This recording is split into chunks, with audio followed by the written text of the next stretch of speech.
Hey guys, shout out sa mga mapapadaan at nanonood dito sa channel. Kung sa mga bansa kayo andoon. Okay guys, Scorpio, ito ang update sa inyo. Message. Mga pagbabago magaganap sa inyo sa mga susunod na linggo, buwan, or taon kung tuloy-tuloy kayo sa pagbabago o pag-change ng inyong pananaw at paniniwala. Mga paparating sa inyong message, guys.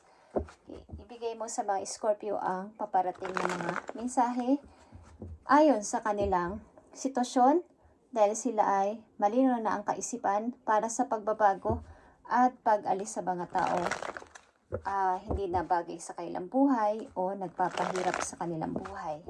Tingnan natin, Scorpio, ang update dito sa inyong message. Mga Scorpio, tuloy-tuloy sa pagbabago, pag-i-start ng bago sa buhay at pagtatanggal na ng mga taong toxic sa kanilang buhay. Tingnan natin ang mga message na maaaring parating sa inyo sa mga susunod na linggo, araw o buwan.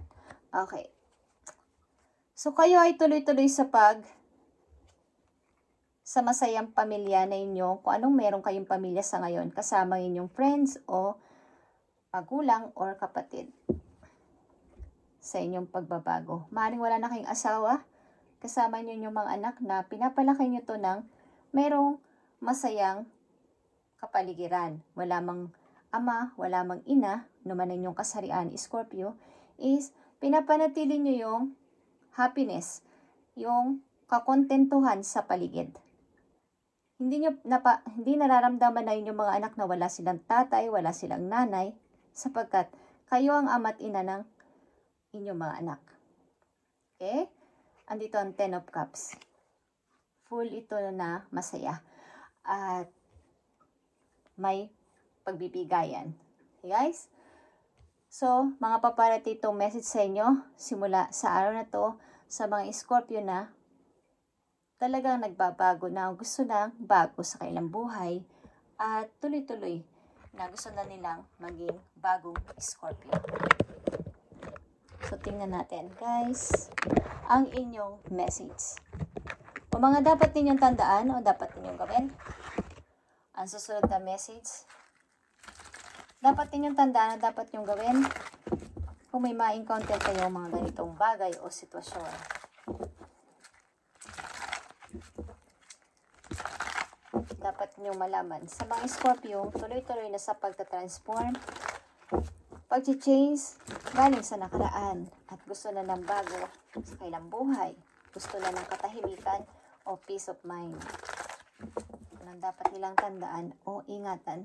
I need 2 message lang dito. Okay. So, tingnan natin ang inyong mga message, guys. Nakita nyo to, guys. Scorpio, ito ay pagbi-victory. Something tagumpay. Kumbaga sa mga beauty queen, ako yung nagwagi. O ako yung nanalo. O ako yung nandito na ngayon. Okay? Ilan din sa inyo ay nagpe-perform sa harapan ng tao. Ilan sa inyo hinahangaan kung kayo ay performer, singer, dancer, or something na is speaker sa harapan ng mga tao. Kayo ay iniilawan. Kumbaga, sikat. Okay? Nandito na kayo sa tagumpay na matagal na ninyong kumbaga, ito yung pangarap talaga ninyo. But, sad to say, marami mang hadlang at marami talagang nakapigil sa mga taon na lumipas. Okay, at andito ang unang message sa 6 of Wands. Tuloy-tuloy lang sa pagbabago, Scorpio, at ito ang inyong mararating tagumpay sa buhay at aaidolin kayo ng marami. Hahangaan. Kung ilan sa inyo nagbabalak mag-perform, sisikat kayo, guys. Ang ilan sa inyo magwawagi sa anumang bagay, bibigyan ng reward o award, tataas ang posisyon, at masasabing ako yung winner. Okay? Mga Scorpion, tuloy-tuloy sa pagbabago. Andito ang inyong energy, King of Cups. Yeah? Tuloy-tuloy lang sa pagme-meditate, tuloy-tuloy lang sa mahabang pasensya, at pag-control sa inyong emosyon. Kaya ninyo mag-manipulate ng emosyon. Baga, pwede na kayo magalit pero pinipigilan ninyo. Meron kayong kakayanan na ganun, okay? Na maging cool sa anumang bagay o sitwasyon na inyong kinakalagyan. Ito man ay panik ng iba, kayo ay nanatiling cool at tahimik lang. Nagdadasal, nagme-meditate, something na nagwi-wish ng tahimik. Okay? Panatilihin nyo to sa inyong buhay, guys, ang maging kalmado. Okay? Sa mga Scorpio nandito, andito ang inyong energy. Talagang kayo ay puspusan yung inyong pagpapasensya. Okay? Para sa inyong bagong buhay. Yeah, guys. Nakikita nyo ba ang 8 of Cups? Iiwanan ko na to. Something na may susunugin na kayo. Hindi ko alam kung mga memories, litrato, or what, na dapat na ninyong itapon, sunugin, o i-forget na. Ilagay sa kahon, ilagay sa may nakandadong pintuan. Okay. So, iiwan nyo na itong mga bagay na nagpapa-distract o nagpapabigat sa inyong buhay. At nakita nyo yung araw doon, banda doon. Doon kayo pupunta sapagkat alam nyo andun ang pag-asa. Bagong Scorpio, bagong ako. Okay? Something. Ikaw ay aalis. Someone is leaving. Okay? Para sa ikakaayos ng buhay. Yeah. 2 of Swords and reverse. Kung dati-dati, ang hirap pumili, ang hirap mag-decide, marami kasing magulo. Dinidiktik ang utak ko na mga tao na to, na mga istorbo na to, ayaw akong pagdesisyonin, ayaw akong paalisin, ayaw akong pagpaplanuhin, is naka-reverse ito. Sabihin, wala na kayong pakialam kung magalit sila o hindi. Basta ako ay aalis, basta ako ay ipo-forget ko na kayo, basta ako ay may desisyon na. Okay? So, mga dapat ninyong tandaan, dapat ninyo ding iwasan o something na malaman. Okay, guys, 2 of Wands and 3 of Swords. Meron ditong 2 direction, old and new. Guys, at 3 of Swords ito. Maring sa mga dating na araw, buwan o linggo o buwan is meron kayong pagdidesisyonan. Masakit man ito sa puso ninyo, but may kailangan ako talagang limutin na, lisanin na, at piliin ang bagong direksyon sa aking buhay.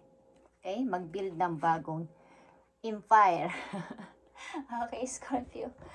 Mag-build ng bagong palasyo para sa akin, para sa ikakaayos ko. Okay?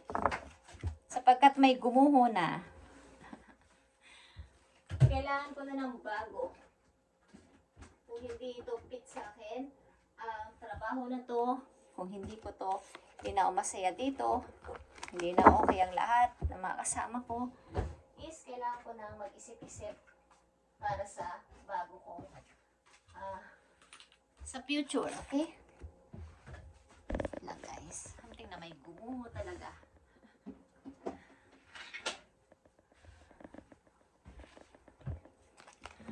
Okay, Scorpio.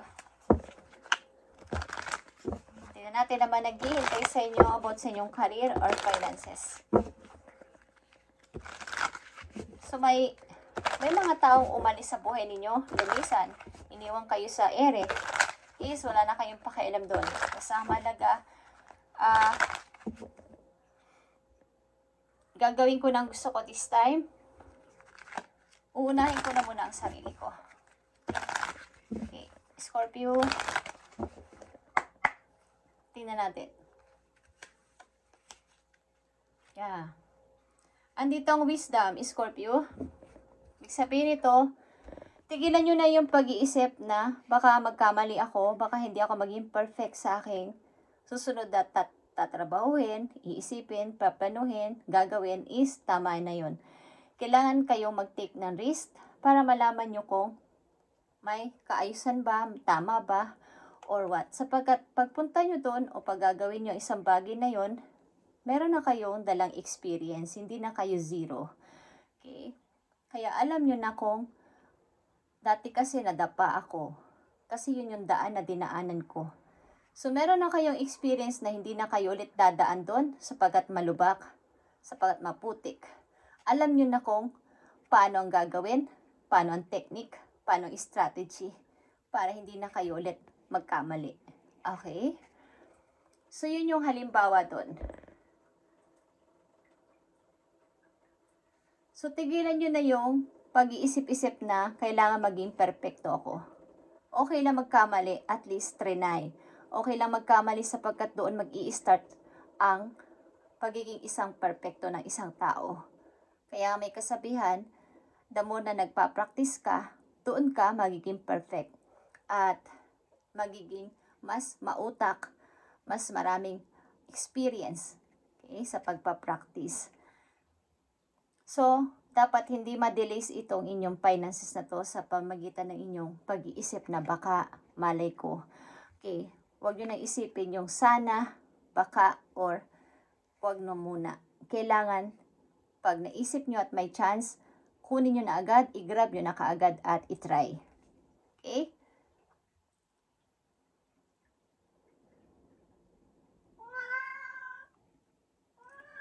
Kumbaga, hindi nyo magagawa ito kung palagi may doubt, may duda na baka hindi ko kaya, baka hindi nila ako magustuhan. So, ito yung i-manifest. Something manifesting din is here. Okay? Nasa iyo naman na lahat ang tools. Kumbaga sa pagluluto, andyan na yung ricado. Lahat ng mga tools, andyan na. Kaldero, ricado, ingredients. Okay? Ang kulang na lang ay yung magluluto at ikaw yon. Kailangan mo na lang itong bigyan ng bawa. May iba't ibang luto kasi ang mga menudo, adobo. Pero sa iyong sariling original, okay, na panlasa gusto mo mangyari para maiba naman. Yun ang example doon. So, ikaw ang bahalang gumawa ng technique, strategy sa iyong paplanuhin na to sapagkat dito ka sisikat, dito ka din magtatagumpay. Guys, okay? Sa mga Scorpio na nandito sa reading, message pa po yun. Sa mga Scorpio na tuloy-tuloy sa pagbabago at pagpo-forward sa buhay, panatilihin nyo ang kalmadong kaisipan sa any situation na nyo masusumpungan o ma-encounter simula sa araw na to sapagkat maraming mga pasaway na tao sa inyong paligid. Magandang balita para sa mga Scorpios kaya tuloy-tuloy na pagbabago sa buhay at pag-forward sa buhay. Tingnan natin. Magandang balita o paalala sa inyo. Something na sasabihin sa inyo ng inyong guides. Tingnan natin. Scorpio. Thank you, Spirit. Para sa mga Scorpio. Yan, nakikita nyo yung Two of Michael, guys. Ito ay Two of Swords. Ito ay naka-reverse dito ang inyong Two of Swords. Kayo ay mayroon ng pagdedesisyonan. May magalit man o hindi, may ayaw man o hindi, kailangan kong may piliin, kailangan kong may gawin. Ang sword kasi ay ito ay clear communication, ito ay decision, ito ay action, ito ay word. Okay guys? So, it will all the better if you just make a decision, Scorpio. Over-analyzing a problem. Find compromise. Okay. So, ito yung tamang time para ikaw ay mag-desisyon na. Ano man yung inyong sitwasyon sa ngayon. Ito man ay sa trabaho, sa love, sa sitwasyon sa bahay, sa travel, kung ano man. Ito yung tamang time pag narinig yung message na to make decision. I-over-analyze nyo ang mga problem and may malalaman o may makikita kayo ditong sagot sa inyong mga katanungan about dito sa inyong decision na to, guys. At kaya nakikita at narinig nyo ang message na to po you at ito yung situation ito ay isang message po you na kailangan nyo ng isa katuparan this time. Okay, ang inyong pinagdidesisyonan na to. So, last message for you, October 22 ito, guys.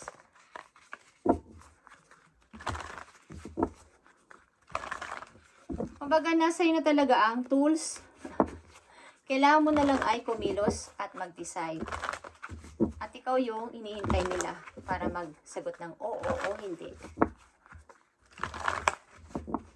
Bago mo gawin yan, ikaw ay mag-meditate, mag-pray, mag-ask ng help sa iyong mga guides doon sa langit. At makikita mo ang tagumpay mo dito. Okay guys? Scorpio, this is for you. Okay, shout to the heavens with happiness. Ikaw ito guys.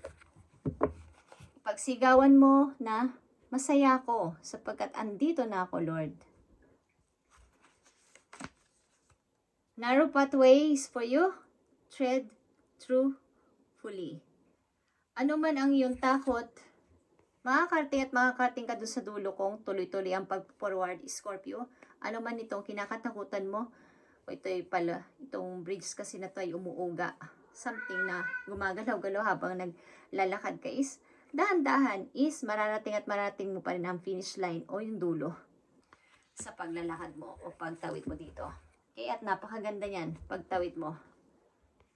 Mahirap lang tingnan, nakakatakot, may doubt ka. But pag nakaliban ka na sa kabila is, iba na dun ang view, iba na din ang mga, kumbaga sa place, iba yung mga tao, iba yung community, iba yung kultura. Okay?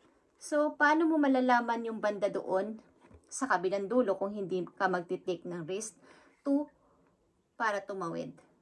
Okay, yun ang ibig ko sabihin, yun ang example doon. Kung dito ka lang sa kabila at ayaw mong tumawid dahil takot ka, hanggang panood ka na lang, hanggang tingin ka na lang sa kabilang dulo, ano bang meron doon? So, kung mayroon kang naku-curious ka, kailangan mong tawirin ito para makita mo anong meron doon. Sapagkat may maganda naghihintay sa iyo banda doon. Okay, Gates of Triumph is here. Yan ang naghihintay sa iyo banda doon at meron din dong araw. Nakabukas ito para sa iyo, Scorpio. Success expand in your life. At nandito din yan. May sinag doon, banda doon at kailangan mo sundan yon para sa iyong tagumpay, Scorpio. Tuloy-tuloy lang sa pag-moving, tuloy-tuloy lang sa pagpo-forward, sa pag-change ng buhay after ng mga kabiguan mo at mga naranasan mo. Kung ano man ito is, magagawa at magagawa mo to sa iyong sariling power sapagkat ikaw ay may kakayanan. Okay? Kaya mo magalit ka agad-agad. So, napipigilan mo yung malaki na itulong ng pagpipigil ng galit at pagiging silent ng isang tao para sa ikakabuti ng sarili at ng kapaligiran para sa tagumpay. Thank you, Scorpio, and God bless inyo lahat, guys. And ito na yung tamang time to just make a decision.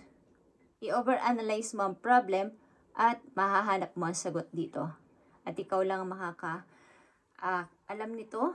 Sapat nasa iyo naman na lahat. Kulang na lang talaga yung pagtatry and pagde-decide. Thank you, Scorpio, and God bless sa inyo lahat, guys. At titignan ulit natin ang inyong mensahe o sa mga susunod na araw, okay, kung hindi ako busy. Thank you, guys, and God bless.